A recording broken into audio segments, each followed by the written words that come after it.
আপনাদের মধ্যে এখন কিছু মূল্যবান মাওলা আলীর শানে, মহান মুর্শিদ কেবলার শানে গুরুত্বপূর্ণ বয়ান রাখিবেন গোলাম মুর্শিদ পাগল আলমগীর কাদরি সাহেব, সরাবাদী সাহেব। আপনাদের মধ্যে মূল্যবান কিছু মুর্শিদ প্রেমের কথা এবং মাওলা আলীর শানে কিছু কথা বলার জন্য সবিনয় অনুরোধ করছি। ধন্যবাদ। আসসালাতু ওয়াসসালামু আলাইকা ইয়া রাসূলুল্লাহ।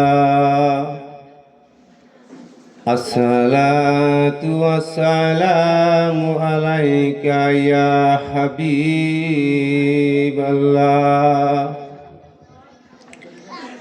আসসালাতু ওয়াসসালামু আলাইকা ইয়া শাফিয়াল মুজনাবিন। আসসালাতু ওয়াসসালামু আলাইকা ইয়া রাহমাতাল লিল আলামিন। আসসালাতু ওয়াসসালামু আলাইকা ইয়া মুর্শিদ আবুল বাশার আল কাদরি। সম্মানিত মাওলা আলীর প্রেমিক, অলির প্রেমিক, আশিকান ভাই ও বোনেরা, আসসালামু আলাইকুম ওয়া রাহমাতুল্লাহি ওয়া বারাকাতুহু। আসলে বেশি সময় কথা বলার হয়তো বা সুযোগ পেতাম না, যাই যতটুকুই সময় পেয়েছি এই সময়টা অপব্যয় না করে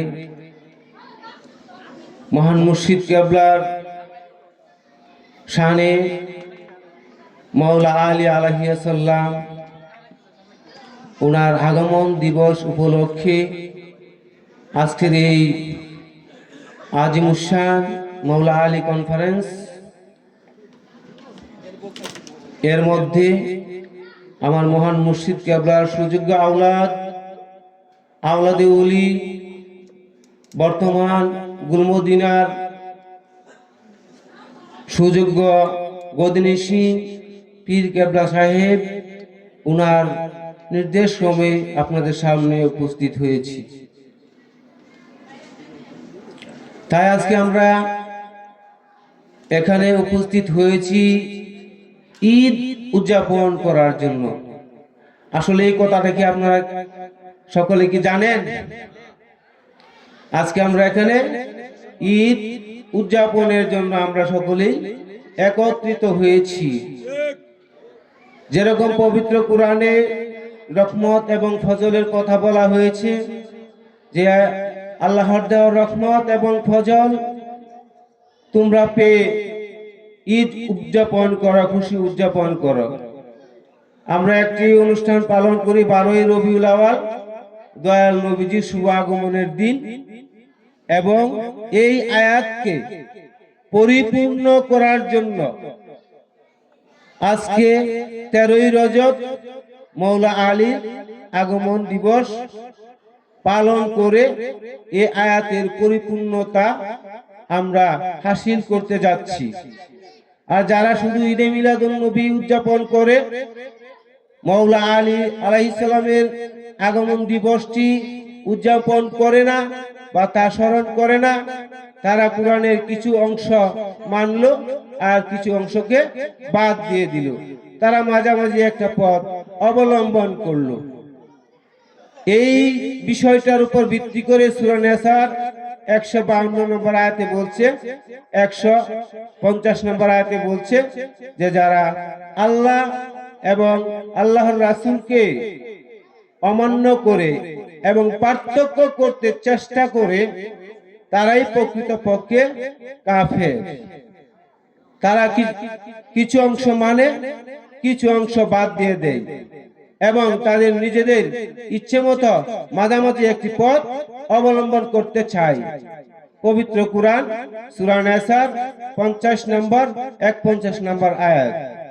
তাহলে যারা শুধু ঈদে মিলাদুন্নবী উদযাপন করে এবং মৌলা আলী আলাইহিস সালামের আগমন উদযাপন করে না, তারা অবশ্যই কি ভুলের মধ্যে আছে। ইনশাআল্লাহ আমরা আমার মুর্শিদ কেবলার নেগার নজরের কারণে হযরত কাজী আইনুল মুস্তাফা আল বাশারী আল কাদরি সাহেবের চরণে থাকার জন্য আজকে আমরা এই ঈদ উদযাপন করার সুযোগ পেয়েছি। আমাদের এই উদযাপন যাতে আল্লাহ কবুল করে, সকলে বলেন আমিন। তাহলে আমরা কার আগমন উদযাপন করিতেছি? মাওলা আলী মুশকিল কুশা। উনার আগমনের তারিখ রজব মাসের 13 তারিখ, ঠিক না? তাহলে রজব শব্দের অর্থ কি? রজব আরবি শব্দ, ইহার বাংলা অর্থ সম্মানী, সম্মানী, সম্মানিত।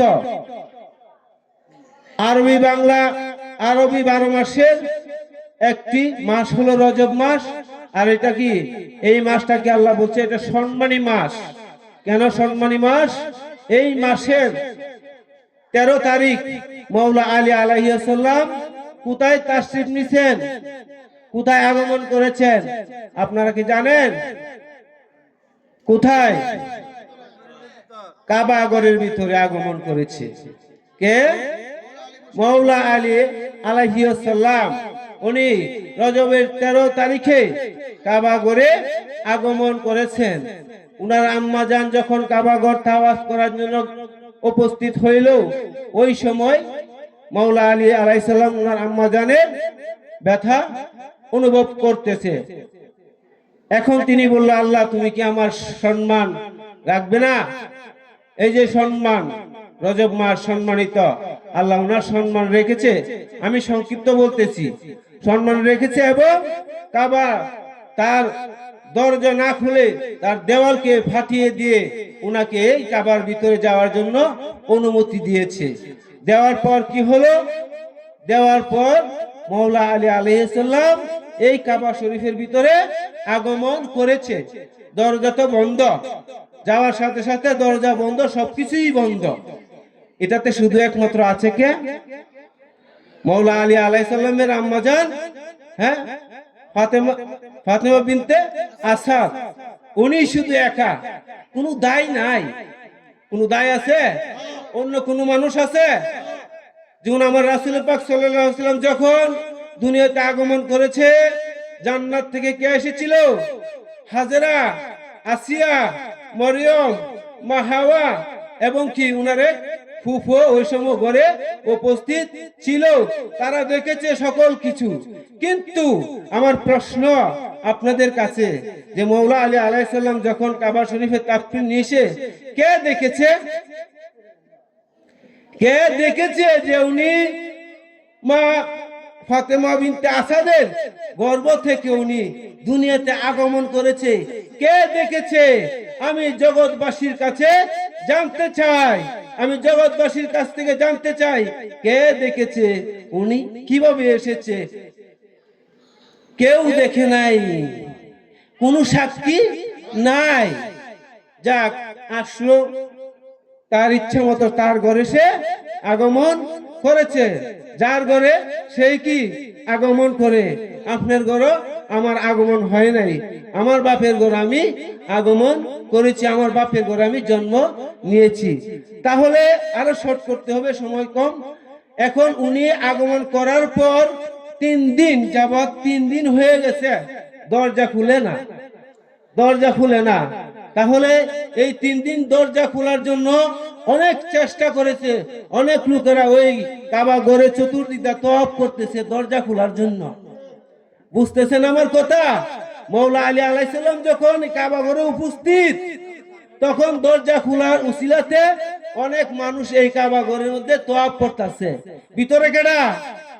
মাওলা আলী আলাইহিস সালাম। কোথায়? কাবা ঘরে। কথা বুঝতে হবে, মাওলা আলী আলাইহিস সালাম এই দুনিয়াতে আগমন করার আগে মানুষ দিয়া কাবা ঘরের ভিতরে রাখা তওয়াফ করাইছে আগে। এখন আপনারা দেখেন কার শুভ আগমন আপনারা পালন করতেছেন।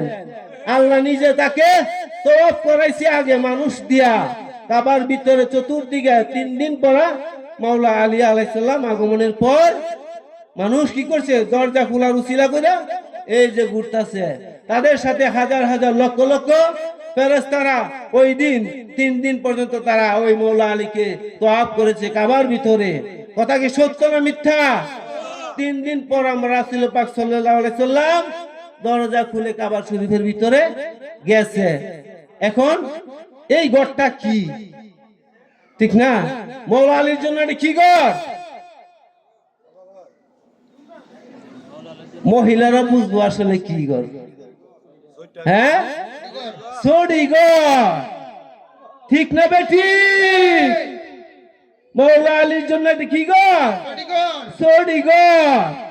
এই সড়ি ঘর লাইকা 3 দিন ভরা মানুষে তওয়াফ করছে মাওলা আলীকে। সকলে বলেন আল্লাহু আকবার, নারায়ে তাকবীর, নারায়ে রিসালাত, নারায়ে হায়দারি। মাওলা আলী মুশকিল কুশা, মাওলা কায়নাত মুশকিল কুশা। তাহলে এখন মাওলা আলী সর্বপ্রথম কাবা ঘরে ছিল। এখন আগমন করার পরে ওই 3 দিন মানুষে তওয়াফ করছে। তারপর মাওলা আলীর যে তওয়াফ করানোর পরবর্তীতে এখন হাজিরা গিয়া আবার এই ঘর তওয়াফ করে। ঠিক না কথাটা? যে ওই মাওলা আলীর শান কতটুকু দেখেন, আল্লাহ তার শান কত ঊর্ধ্বে নিয়ে দিছে। এই জন্য এই রজব শব্দের অর্থ হলো সম্মানী। সম্মানী মাসে সম্মানী ঘরে আসবে কারা? যিনি আসবে তিনি তো সম্মানী। তাহলে সম্মানীকে সম্মান করা কি ইসলামের আইনে ফরজ? সম্মানী ব্যক্তিকে সম্মান দেওয়া ইসলামের আইনে ফরজ। তাহলে ওই মাওলা আলী আলাইহিস সালামের সম্মান যারা করতে পারে তারাই আবার হয় সম্মানী। যে সম্মানী সে সম্মানীকে সম্মান করে এবং করতে জানে। তাহলে আমাদের মুর্শিদ কেবলার সুযোগ্য রুহানি আওলাদ কাজী আইনুল মুস্তাফা আল বাশারি আল কাদরি সাহেব, অনেকে বলে তিনি শুধু আলী আলী করে। কথাটা বলে না, তিনি শুধু আলী আলী করে। এবার আপনারা বুঝেন কেন তিনি আলী আলী করে। কারণ তিনি আলীকে চিনেছে। তিনি আলীকে চিনার কারণে ওই আলীর সম্মান তিনি করতে রাজি এবং সর্বদাই আলীর প্রেমে মগ্ন থাকে।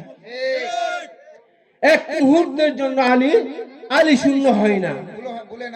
এক মুহূর্ত তার অন্তর আলী শূন্য হয় না। যেই অন্তরে আলী থাকে সেই অন্তরে ভরপুর, সেই অন্তরে আল্লাহ মজুদ থাকে। তাই আমরা মাওলা আলীকে কিভাবে আমরা সম্মান করব, ওই সম্মানের কথা আমার রাসূল পাক সাল্লাল্লাহু আলাইহি সাল্লাম আবার বইলা গেছে। এখন মাওলা আলীর শান, মাওলা আলী কি জিনিস আসলে কিন্তু আমরা চিনতে পারছি না, বুঝতে পারছি না। অল্প হইলেও মনে হয় বুঝতে পারছি। কারণ আমরা যারা মাওলা আলী ব্যতীত আর যারা আমরা এই জগতে যত মানুষ আসছে সবারই আগমনের সময়, দুনিয়াতে জন্মগ্রহণের সময় 1 জন 2 জন 3 জন হইলেও কি উপস্থিত থাকে, কিন্তু উনার কি কেউ তো জানলো না। শুধু ভাইরের তো আলী। এই ঘর থেকে শুধু মাওলা আলী বাইরে হয়েছে। চিন্তা করতে হবে। এখন চিন্তা করেন, এই কারণে আলী আসাদুল্লাহ গালিব, আলী হুজ্জাতুল্লাহ, আল্লাহর চেহারা। আলী কি? আল্লাহর চেহারা। আল্লাহর নামের আগে আল্লাহর শান আগে। লা ইলাহা, মাওলা আলী নামের আগে দেখেন শান আগে মাওলা। ঠিক না কথাটা?